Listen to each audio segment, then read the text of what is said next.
The Poppy War by R.F. Kuang, I'm going to call her Rebecca Kuang in this review just because it's easier to say, is the debut novel of, is a fantasy novel taking place in a Chinese-inspired landscape. When I read the first 100 pages or so, I was gushing about it to my co-workers, and when I pitched them the thing, they kept saying, oh, it sounds like a Chinese Harry Potter. And no, I think it's more like a Chinese Ender's Game. That would be a more appropriate concept pitch. Also, this book does take some pages from history to develop its story, and that's probably one of the most controversial aspects of this book. But let's get into the review.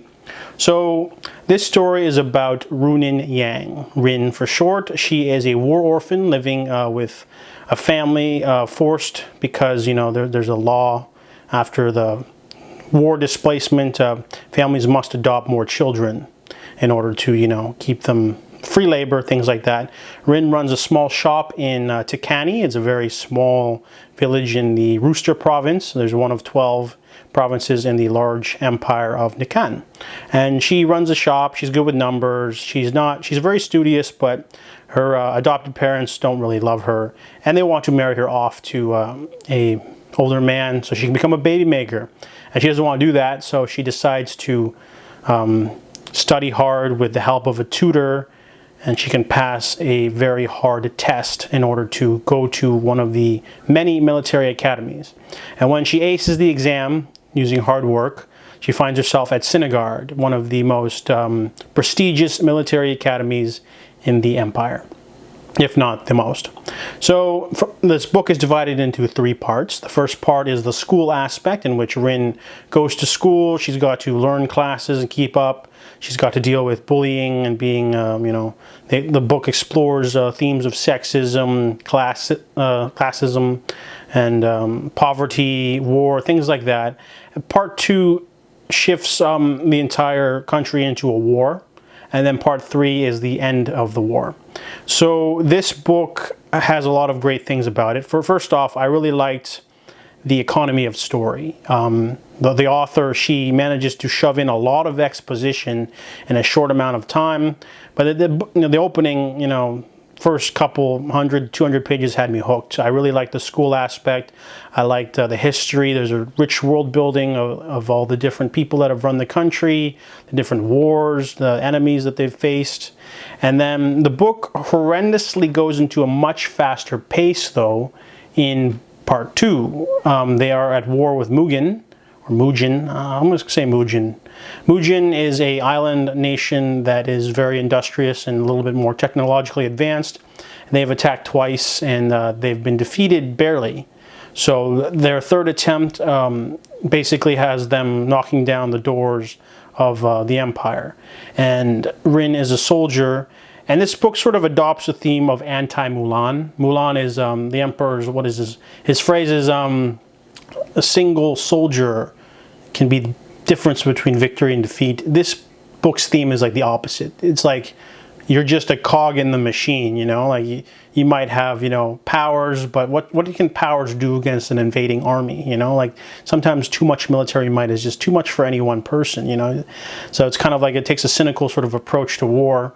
However, when part 2 starts, the book's pacing just goes crazy hard. I mean that in the sense that it doesn't seem rushed, but it seems like an onslaught. There's no quiet moments. There's no reflection. There's no time for character beats. It's kind of just like action, action, action. We're in war. I don't know if that's an intentional part of the author's intent to sort of, at school, it's like more, I'm at school. And then now that we're at war, it's like no time to breathe, no time to talk, no time to reflect. We're at war, action. It's a very plot-driven story.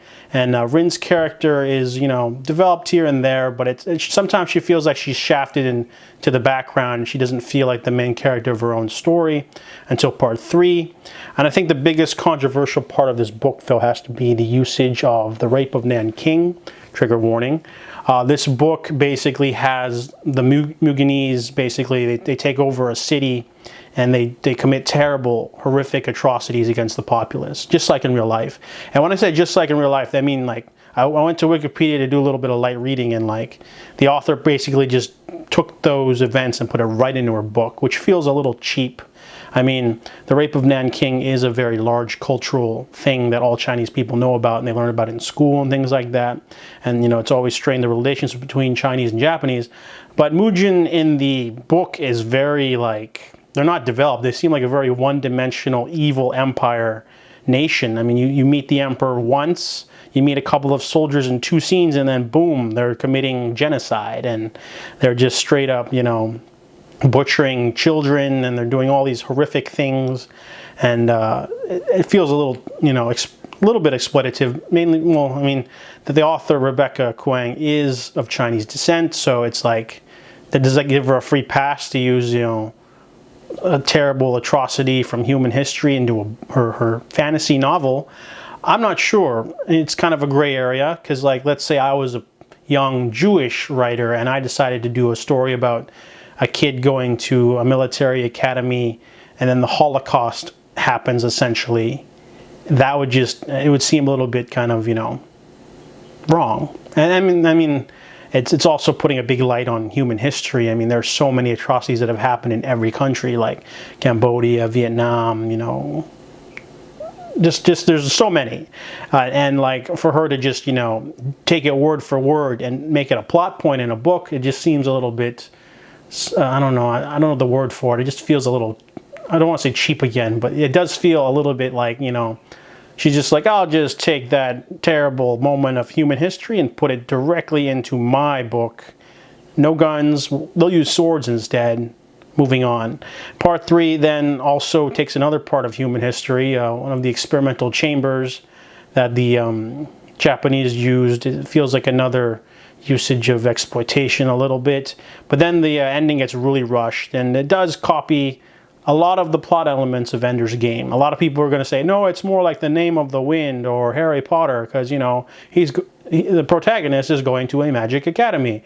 But this book definitely feels more in tune with Ender's Game, literally from the beginning, the bullying, and the ending. So, like, yeah, this is basically a Chinese Ender's Game, but the rape of Nanking is a plot point.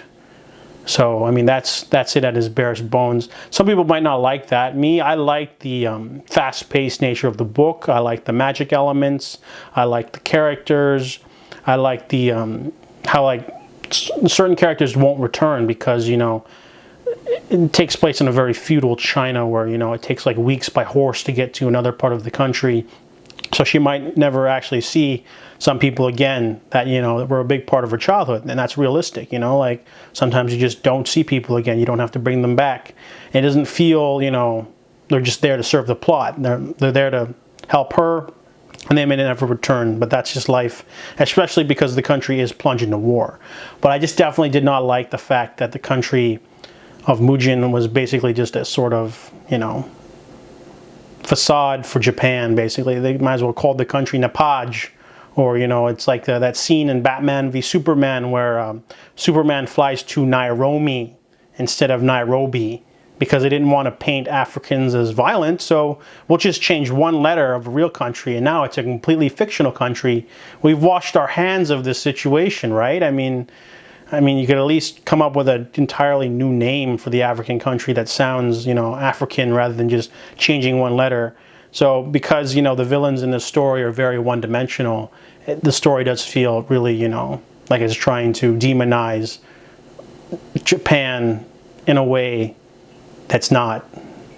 Because, you know, you can say, oh, but it's Mujin, it's a completely different country. But, it, you know, it'd be like, you know, said Jewish writers, you know, had the Yermans come in and you know, they did the Holocaust to the Jews, and just, it feels like a very thinly veiled analogy. And I felt that, you know, probably the weakest part of the book. It was very shocking to read that and, you know, to find out that that happened in real life. But for her to just take it word for word, it feels a little bit convenient. So The Poppy War definitely is a book that I wanted to like. I mean, the first part of 3 had me from gripping, very gripping. I like the whole school element. She can write action. There's a lot of martial arts she's writing. The fight scenes are really great. I like the characters. I like the world building. I liked everything except for parts 2 and 3. But even regardless of me not liking it, the part 3 was also pretty enjoyable too. So I am currently reading The Dragon Republic, the second book. We'll see how that goes.